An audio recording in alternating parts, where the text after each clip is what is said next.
सामने। मैंने इनकी पहली तकरीर अलीगढ़ मुस्लिम यूनिवर्सिटी में सुनी थी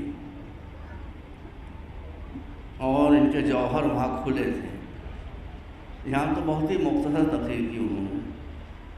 वहाँ पर इनकी तकरीर की विशेषता ये थी कि किसी मुसलमान ने कुरान की इतनी आयतें नहीं पढ़ी जितनी इन्होंने पढ़ी थी।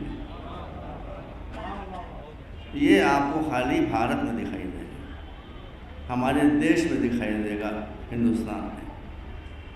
और इसलिए मैं बिल्कुल विश्वास और यकीन के साथ कहता हूँ और आपको सुनाता हूँ, उसकी वजह आप समझेंगे।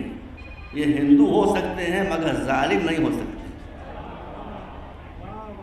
इसके पीछे एक वाक़या है, वाक़या मैं सुना दूँगा आपको। मैं 20, 22, 25 मिनट में हंस तकरीर ख़त्म कर दूँगा, लेकिन देर बहुत हो चुकी है।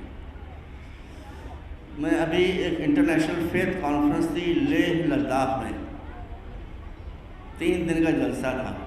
बहुत अच्छा जलसा हुआ, उसमें हिंदू भी आए, सिख भी आए, क्रिश्चन भी आए, मुसलमान भी आए, सब लोग आए, सब लोग मिलकर बैठे। जब धार्मिक गुरु मिलकर स्टेज पर बैठते हैं तो बहुत अच्छे दिखाई देते हैं, जब अपनी अपनी इबादत गाहों में जाते हैं तो गड़बड़ा जाते हैं। ये मसला मुसलमानों के साथ भी है और तकरीबन हो सकता है कोई एक्सेप्शन हो, लेकिन बहुत कम लोग ऐसे हैं कि जो अपने मंदिर में, अपनी मस्जिद में, अपने चर्च में, अपने गुरुद्वारे में दूसरों की बातें करें। अच्छी बात है। तो मैं लेह में था, जब 3 दिन का फंक्शन ख़त्म हो गया तो एक स्वामी जी, देखिए मैं आगे बता दूं, स्वामी बड़े पढ़े लिखे लोग होते हैं, ये भी स्वामी हैं, ये भी पढ़े लिखे आदमी, बहुत पढ़े लिखे आदमी, ग्रेट स्कॉलर। उन्होंने कहा मौलाना साहब आप कहें ये सुन लीजिए, हिंदू भी सुने और मुसलमान भी सुने, स्वामी जी आप भी समाज घुमाइए। तो एक स्वामी जी ने मुझसे कहा मैं कहिए तो मैं आपको एक बात बताऊँ। मैंने कहा बताइए। कहने लगे मैं तो स्वामी हूँ, हमारी स्वामियों से मित्रता और दोस्ती है। एक और हमारे स्वामी मित्र थे जो किसी ट्रैवल एरिया में यात्रा कर रहे थे बस के ज़रिए, अकेले नहीं थे, उनके साथ उनकी पत्नी भी थी और कुछ और औरतें महिलाएं बैठी हुई थी। हम लोग जा तो रहे थे मगर डर रहे थे कि यह आतंकवादी एरिया है, कहीं आतंकवादी इस बस में न घुस आए। कहा जो डर रहे थे वही हुआ, जो डर रहे थे वही हुआ। क्या हुआ? कुछ आतंकवादी गन्स हाथ में लिए घुस आए। उन्होंने स्त्रियों को तो उतार दिया नीचे। क्यों उतारा वह मुझसे बेहतर जानते हैं। किसी का जिंदा रखना भी अगर किसी खवासत नफ्स के लिए हो तो वो ग्रेट की बात नहीं होती है। तो स्त्रियों को उतार दिया। अब वो इसकी जो पत्नी थी उनका बयान है कि मैं क्या करती, मैं उतर कर आकर बैठ गई। और फिर वहाँ ये खेल, ये ड्रामा शुरू हुआ कि उन आतंकवादियों ने ये कहना शुरू किया यात्रियों से, पढ़ो कुरान। जिसने कुरान पढ़ा उसे छोड़ दिया। अब हिंदू कैसे पढ़ना पड़ेगा भाई, वो कैसे पढ़ेंगे? जिन्होंने कुरान नहीं पढ़ा उनको इस जुर्म की यह सज़ा मिली कि उनको इंतहाई बर्बरता के साथ उनकी हत्या कर दी गई और लाश बस के बाहर फेंक दी गई। अब उनकी पत्नी का बयान है कि मैं डर रही थी कि थोड़ी देर के बाद मेरे पति की लाश भी आती होगी।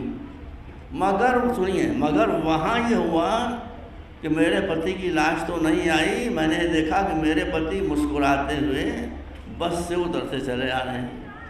मेरे पति, सुनिए भैया, मुस्कुराते हुए बस से उतरते चले आ रहे हैं। मैंने कहा आप कैसे बच गए? कहा मैं ऐसे बच गया कि जब वो मेरे पास आए लोगों को मारते हुए, कत्ल करते हुए बर्बरता के साथ, और मुझसे कहा कि पढ़ो कुरान, तो मुझे विश्वास हो चुका था कि खुद इन कमबख्तों ने कुरान नहीं पढ़ा है। मुझे विश्वास हो चुका था कि इन कमबख्तों ने कुरान नहीं पढ़ा। मैंने गीता जी का श्लोक पढ़ना शुरू कर दिया। वो कह रहे तुम्हें कुरान बहुत अच्छा याद है, जाओ। ये हमारा रोना है जिसके लिए हम आपसे कहते हैं, किसी भी धर्म का दुश्मन सबसे बड़ी उस धर्म के मानने वालों की जहालत होती है। अब सुनिए, अब उनकी पत्नी ने पूछा कि आपको ये कैसे, ये सर्टिफिकेट है स्वामी जी जो आप ही कम्युनिटी ने कुरान को दिया है। तो उनकी पत्नी ने पूछा स्वामी जी आपको कैसे मालूम है कि कुरान इन्हें नहीं पढ़ा है? उनका हमने इसलिए समझा कि कुरान इसने नहीं पढ़ा है कि जो कुरान होता पढ़े हुए होता है वो कभी जालिम नहीं होता, इनका जुल्म बता रहा है। ये सर्टिफिकेट है जो एक हिंदू स्वामी ने आतंकवादियों को दिया है, इससे बेहतर सर्टिफिकेट कोई नहीं हो सकता। मैं बहुत लंबी तकरीर नहीं करूँगा। इस सेशन का संदेश है पीस एंड यूनिटी। अभी संदेश का तो नहीं हुआ, अब तो मैं तकरीर कर रहा हूँ, लेकिन जो उद्देश्य था, जो मकसद था, वो हासिल हो गया। आप मुझे बताएं कि हुसैन के नाम के ऊपर यूनिटी पैदा हुई कि नहीं हुई? कौन सा वो धर्म है, कौन सा वो मज़हब है जिसके नुमाइंदे, जिसके प्रतिनिधि यहाँ मौजूद नहीं थे? सिख नहीं थे यहाँ, क्रिश्चियन नहीं थे यहाँ, हिंदू नहीं थे यहाँ, बौद्धिस्ट नहीं थे यहाँ, जो आज़ाद ख्याल लोग हैं वो नहीं थे यहाँ। पुरुषों के बीच में स्त्रियां बैठी हुई थी यहाँ कि नहीं? वो भी थी।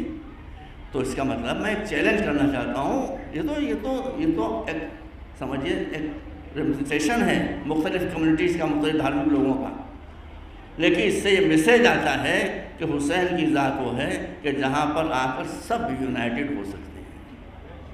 बौद्ध भी आ जाएंगे, हिंदू भी आ जाएंगे, मुसलमान भी आ जाएंगे, शिया भी आ जाएंगे, सुन्नी भी आ जाएंगे, क्रिश्चन भी आ जाएंगे, सब आ गए ना। आपने अपनी आंखों से देख लिया। अब ये दूसरी बात है कि सेशन इतना लंबा हो गया कि बहुत से लोगों का इतना टाइम नहीं था, किसी को नमाज़ पढ़ना थी, किसी को पूजा करना थी, वो सब लोग चले गए। लेकिन उन्होंने आकर यहाँ अपनी हाजिरी लिखवा दी कि हम हुसैन के साथ हैं, यजीद के साथ नहीं। अब मैं आप लोगों से एक बहुत ही मुअद्दबाना इल्तिमास करना चाहता हूँ कि इस सेशन के ख़त्म होने के बाद 2-3 दिन आप बेंगलोर शहर में घूमिए। इसमें एक एक आदमी जो एक कम्युनिटी की नुमाइंदगी कर रहा है, और किसी से पूछे भाई तुम यजीदी भी हो, पूछे घूम घूम कर। मेरा विश्वास है एक हिंदू, एक क्रिश्चियन, एक जैनी, एक सिख, एक मुसलमान नहीं मिलेगा जो ये कहे कि हम यजीदी हैं। आपने देखी हुसैन की तन्हाई करबला में और यजीद की तन्हाई आज की दुनिया में। और मैं अपने देश से बड़ी मोहब्बत करता हूँ भाई, मैं खुल के बात करता हूँ, मैं डरता उड़ता नहीं किसी से। मैं भारत की सरजमीन पर पैदा हुआ, यहीं इतना बड़ा हुआ, यहीं मरूंगा, इसी सरजमीन पर दफन हो जाऊंगा। मैं अपने देश से बहुत प्यार करता हूँ, और यही नहीं कि मैं अपने देश से प्यार करता हूँ, हम इस देश से प्यार करते हैं, देश के दुश्मनों से नफरत करते हैं। ये बिल्कुल हमने हर जगह ये बात कही, खुल के बात कही है। ये देश हमारा है, हम इस देश के, ठीक है यहाँ कुछ गड़बड़ सड़बड़ बातें हैं तो होंगी, इंशाल्लाह हम उसको ठीक कर लेंगे, वैसी बात थोड़ी है। तो एक यजीद आपको नहीं मिलेगा। और अगर कोई आपको बेंगलोर में, मैसूर में, कर्नाटक के किसी हिस्से में मिल जाए जो कहे हम यजीदी हैं, आप वहाँ से सीधे IB जाइए, आप वहाँ से सीधे CID जाइए, मैं कह रहा हूँ आपसे, और जाकर कहिए कि ये वहाँ इस शहर के कोने में एक यजीदी मौजूद है। सिर्फ यजीदी वो होता है जिसका आतंकवादियों से रिश्ता होता है, बस पकड़ो इसको, इन्वेस्टिगेशन करो। तो जो यजीदी होगा, यजीदी चाहे वो सुन्नी हो, शिया तो होते नहीं, न सुन्नी भी नहीं होते, जो यजीदी होगा वो आतंकवादियों से रिश्ता ज़रूर रखता होगा। और उसी के साथ मैं कहना चाहता हूँ, मैंने कई जगह कहा, IB से, CID से, RA से, सबसे मैं कह रहा हूँ कि अगर कभी कल्बे सादिक के बारे में तुमको ये शक हो कि आतंकवादी है या नहीं है, तो कहना कुछ नहीं, कहना कि ज़रा अपना सीना खोलिए, और सीने पे अगर मातम का निशान मिल जाए तो समझ लेना कि जिसके सीने पर मातम का निशान होता है वो आतंकवादी नहीं हो सकता।